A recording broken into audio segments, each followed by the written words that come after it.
Good morning everyone. Students, today we are going to talk about our new lesson number 3 of class 5 English grammar.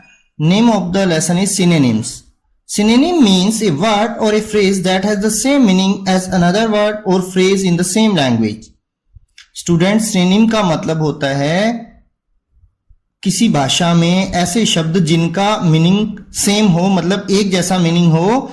जिस प्रकार Hindi language में आप पढ़ते हो समानार्थी शब्द या पर्यायवाची शब्द होते हैं, उसी तरह इंग्लिश लैंग्वेज में ऐसे वर्ड्स को सिनोनिम कहते हैं जिनका मीनिंग दोनों का एक ही निकलता है.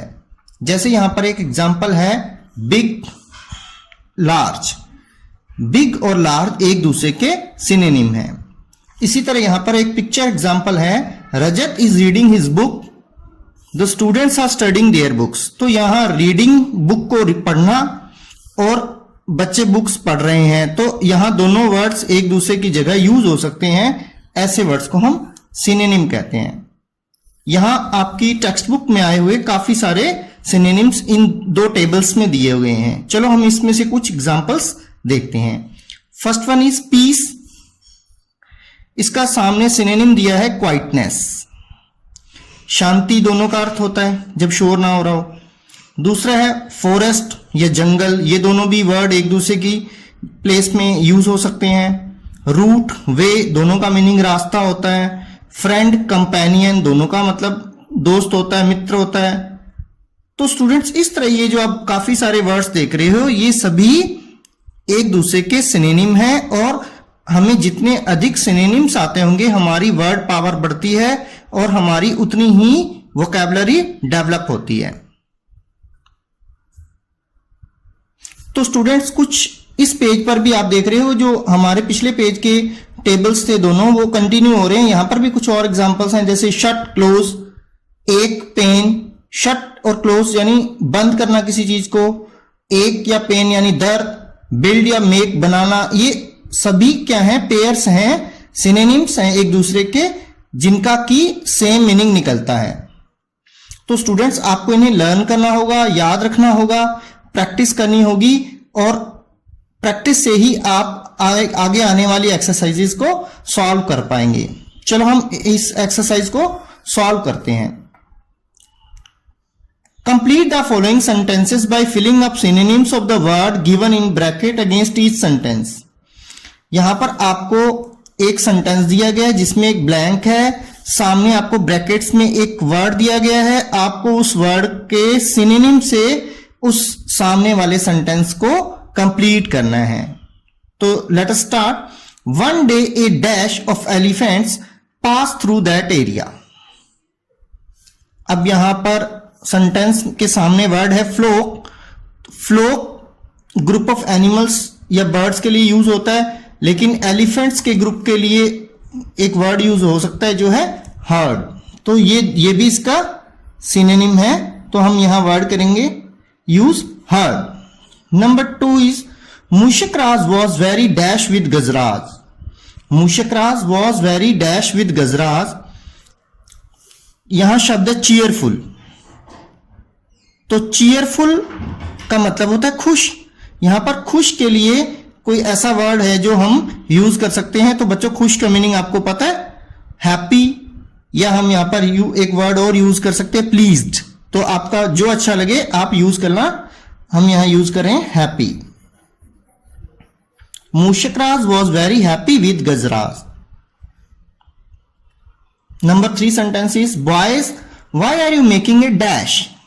Students, the word in the brackets is sound, so we have to write the synonym of sound. What is synonym of sound? This is a common sentence used in your classroom. Boys, why are you making a noise? So we'll write here noise. So synonym of sound is noise, शोर, आवाज. Sentence number 4 is can a genie be ever dash. The word in the brackets is unhappy, so we have to write the synonym of unhappy. So unhappy को students हम और भी क्या कहते हैं? sad.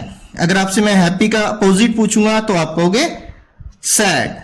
तो हैप्पी का अपोजिट अनहैप्पी होता है, तो दोनों सेम मीनिंग है. तो we can write here sad. So here comes our sentence number 5. Rohit sits on a bench under a dash banyan tree. Rohit sits on a bench under a dash banyan tree.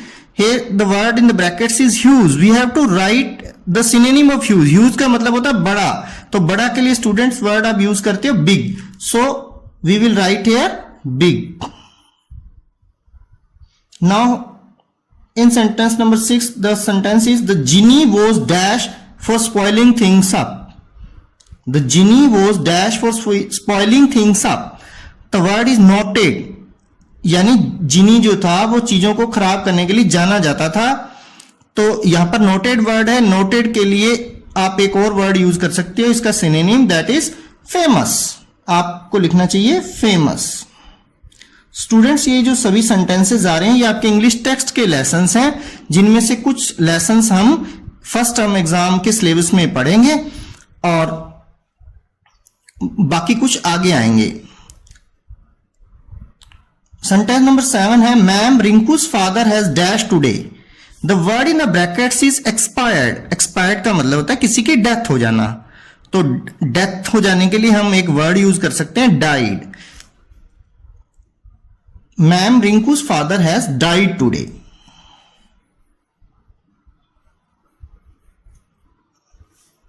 देखो students, यहां पर आप समझ रहे हो कि sir को कैसे पता चला वर्ड की कौन सी फॉर्म यूज करनी है ना, क्योंकि यहां पास्ट दी गई थी तो हमने यहां पर पास्ट फॉर्म यूज कर ली, expire die. Number 8 is he swooned with dash when he saw the red swanky sports car. He swooned with dash when he saw the red swanky sports car. The word is joy. joy मतलब he swooned with joy यानी वो खुशी से फूला नहीं समाया, वो बहुत खुश हुआ. ये swooned with joy जो वर्ड है ये फ्रेज यूज होता है, तो इसके अंदर जो joy वर्ड है उसे हमें रिप्लेस करना है, तो आप यूज कर सकते हो इसकी जगह डिलाइट, यानी यहां खुशी के लिए शब्द यूज करना है. So we will write here delight. swooned with delight. तो इस तरह से हमारा ये सेंटेंस कंप्लीट होता है.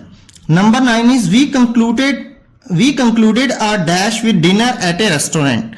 टूर होता है कोई यात्रा, जब हम जाते हैं किसी यात्रा पर किसी उद्देश्य के साथ, उसे टूर कहते हैं. तो टूर के लिए हम एक और वर्ड यूज कर सकते हैं, जैसे यहां पर सेंटेंस है कि we concluded our dash with dinner at a restaurant, कि हमने हमारा जो टूर था वो खत्म किया किसी रेस्टोरेंट में डिनर करके, मतलब वो लास्ट था उस हमारे टूर का जो डिनर था. तो यहां पर हम टूर की जगह वर्ड यूज कर सकते हैं ट्रिप, तो ये उसका सिनोनिम हो जाएगा ट्रिप. फिर in India many festivals are celebrated with great dash. In India many festivals are celebrated with great dash. The word here is enthusiasm. Enthusiasm का मतलब होता है उत्साह, की इंडिया में बहुत से फेस्टिवल्स बहुत ही उत्साह के साथ मनाए जाते हैं, तो उत्साह की जगह हम एक वर्ड यूज कर सकते हैं जील. जील ZEAL हो सकता है. एंथुजियाज्म और जील आपके लिए स्टूडेंट्स नए वर्ड हों तो आप इनको प्रैक्टिस करना और 2-4 बार लिख के इनकी स्पेलिंग देखना. तो इसी तरह हमारा सेंटेंस बना कि in India many festivals are celebrated with great zeal. Number 11 है it was a dash morning. It was a dash morning. The word here given is pleasing, है ना. इसका मतलब है कि ये एक खुश करने वाली सुबह थी. तो खुश करने वाली सुबह को हम ये भी कह सकते हैं कि ये एक प्लेजेंट मॉर्निंग थी. It was a pleasant morning. So we can replace pleasing with pleasant. ये दोनों वर्ड्स सिनोनिम्स हैं, pleasant. So students, our last sentence is number 12 is Mushak Raj dash that the elephants were in danger. So the word in the brackets is understood. Understood का मतलब होता है समझ चुके थे, या मूषक राज समझ चुके थे कि एलिफेंट्स जो थे वो खतरे में थे. तो अंडरस्टूड का सिनोनिम है रियलाइज्ड, यानी एहसास हो गया था. सो स्टूडेंट्स, सिनोनिम्स का आपका ये लेसन कंप्लीट होता है. ये छोटा सा लेसन था आपका, आप इसे कंप्लीट कर लेना अपनी बुक में और इसे लर्न करना. और अच्छा रहेगा अगर आप ये जो टेबल्स दिए गए हैं इनमें जो वर्ड्स दिए गए हैं उन्हें भी आप लर्न करके सीखें। Thank you students.